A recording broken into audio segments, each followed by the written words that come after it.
Yo, what's going on, everyone? Welcome back to the channel. In today's video, I'll be talking about What If Season 3. I'll be giving my review. I'll be ranking every single episode and rating it 1 out of 10. But before we get into that, make sure to like, subscribe, comment, share, and turn on those post notifications so you're notified when I post a new video. Now, without further ado, let's get into it. Before I even start, I just want to say this show has been a big disappointment. It's been terrible. It's just very disappointing to see a show like this. The expectations we all had, and it's just diminished because of these terrible episodes and terrible concepts. With that being said, let's start with episode 1 of season 3, which is called What If Hulk Fought the Mech Avengers. This is stupid. Let me explain. That title, immediately, I'm not even interested in at all. And in this episode is basically about Bruce Banner trying to get rid of Hulk, which only results in him making another Hulk, a bigger and a badder Hulk, and then he has to turn into a bigger and badder Hulk to fight that other Hulk, and he does, and he wins. But it's stupid how he goes about it. So his thought process is, I have this monster inside of me, fueled by gamma radiation. So he loads himself up with a buttload of gamma radiation, loads of it, and he expects it to go to raid because like some type of freaking overload. That makes no sense, like whatsoever. Bruce Banner is smart enough to know that you can't kill something with its power source. Like, unless it's a freaking battery. Other than that, it's not gonna work, you know what I mean? And also, if you were gonna do like an overloaded gamma Hulk, you had it right there. The concept of a World War Hulk in this episode. It would have been amazing to have this be What If World War Hulk. That would have been such a better title than What If Hulk Fought the Mech Avengers. Are you serious? But yeah, that to me didn't make sense, and I didn't really like the fact that at the end he turned into some type of Godzilla Hulk where he shoots gamma radiation out of his mouth. That was just so stupid to me. I gave that episode a 5 out of 10. Let's move on. All right, going on to episode 2, which is What If Agatha Went to Hollywood. I'ma say this right now, that title alone is the most dumbest thing ever. Who sat in that industry or that studio and was like, you guys, let's make a freaking episode about Agatha going to Hollywood. That's gonna be amazing. That's gonna be, no, it's not. No, it's not. This episode is about Agatha going to Hollywood to stop the emergence from happening and to fight Erishim, the Judgment Celestial. But it's stupid how she goes about it. This episode is quite literally impossible for one main reason. In this episode, Agatha is shown to have siphoned the powers of all the Eternals except for the guy who could shoot things out of his hands. Here's why that's impossible. It's been clearly shown and explained in the Agatha All Along show. She can only siphon the powers of other witches, not other heroes. So that alone doesn't make sense. And then she also becomes this like celestial being where she fights Erishim. I'm not gonna lie, the graphic in that was pretty cool, but it was just stupid how they went about it. And it was honestly, it's an overall boring episode. I was like so unintrigued throughout the whole thing, except for the part where Erishim was shown. Other than that, the episode was just boring if you ask me. I gave that one a 4 out of 10 because it makes no sense and it was boring. Moving on to episode 3, this is where the show gets kind of good. This episode is called What If the Red Guardian Fought the Winter Soldier. But here's what a better title that would have been. What if Bucky didn't kill Tony's parents? That would have been such a better storyline to, you know, take on and explain. But instead, they explained basically what if Bucky failed his mission to kill Tony's parents. And that resulted in this whole little mirage of him going with the Red Guardian and running away from the U.S. government to ultimately get back to his base where he's being brainwashed to kill people. This episode was actually not too bad. The concept was pretty good. It's just the delivery with the whole Red Guardian thing being there. I think he's a big con in this episode. He's really annoying. His voice, he talks a lot, so when he's like talking a lot, he just sounds dumb and just so like kiddish, and it's just so annoying to hear. He talked way too much in this episode. Other than that, the fight scenes were good. The concept was good. It was just the execution and the way they went about it that was bad.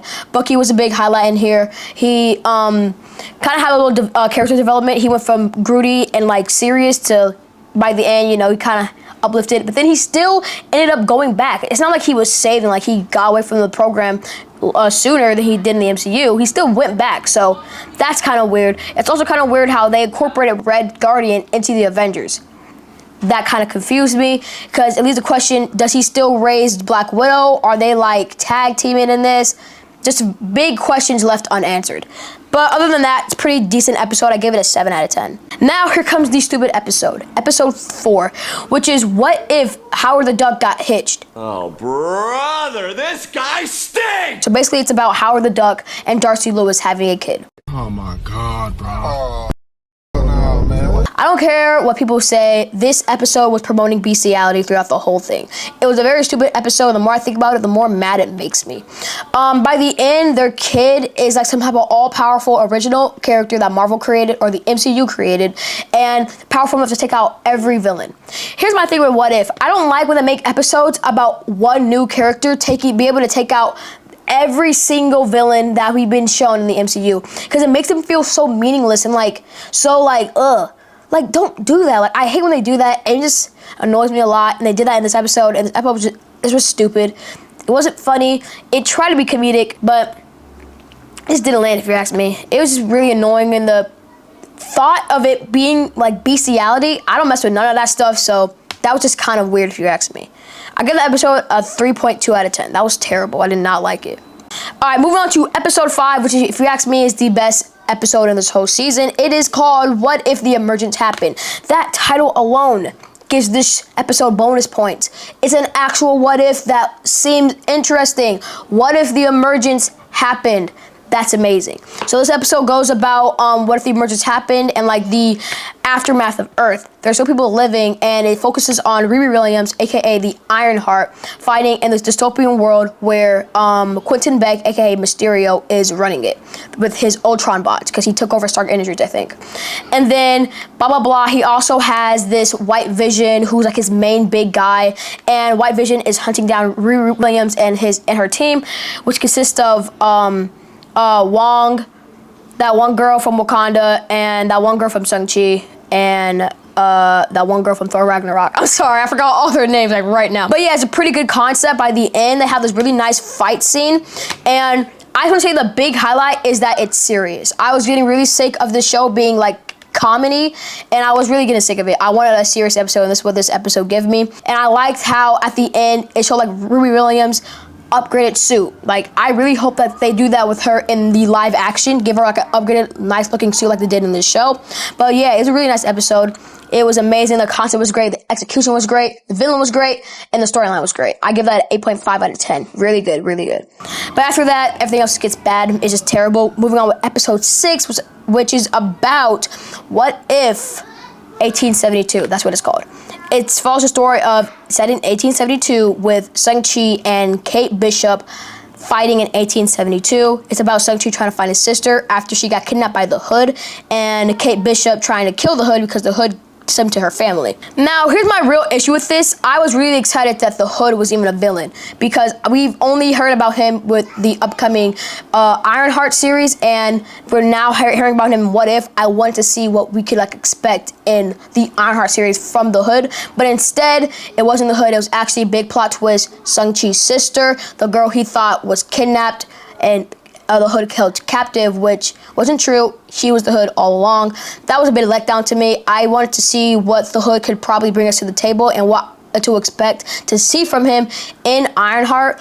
Other than that, the fight scenes were really nice. I like Kate Bishop in this episode. She's really serious and straight to the point, and does not hesitate when it comes to dealing with her enemies. Like, she does not waste no time. At the end, when she found the Hood, she wasted no time shooting him the moment she saw him.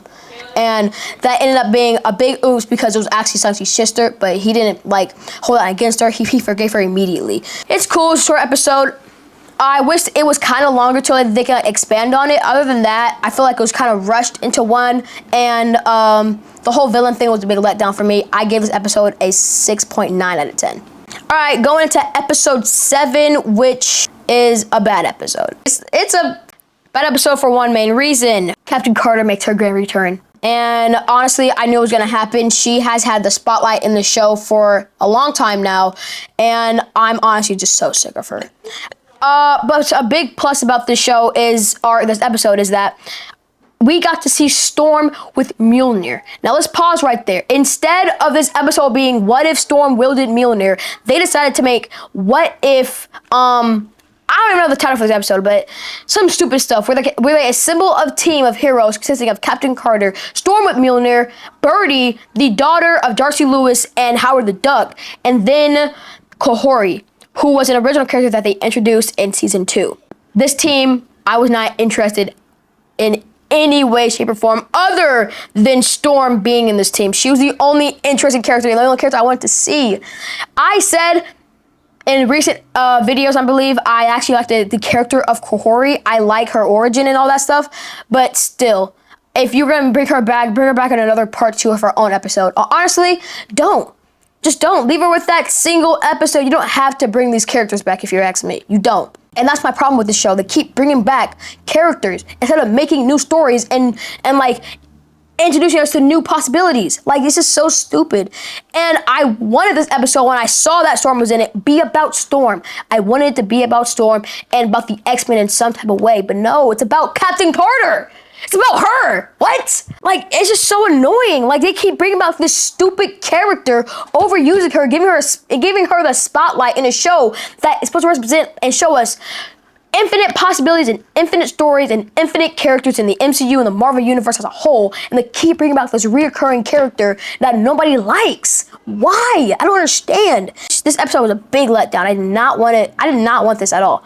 I give it a 6.1 out of 10. Going on to the final episode. This is about it's called What If, especially when this team tries to go to the 5th dimension or the 4th dimension where the Watchers are present, and they want to stop the Watchers because the Watchers punished the Watcher that narrates the show because he kept disobeying his oath.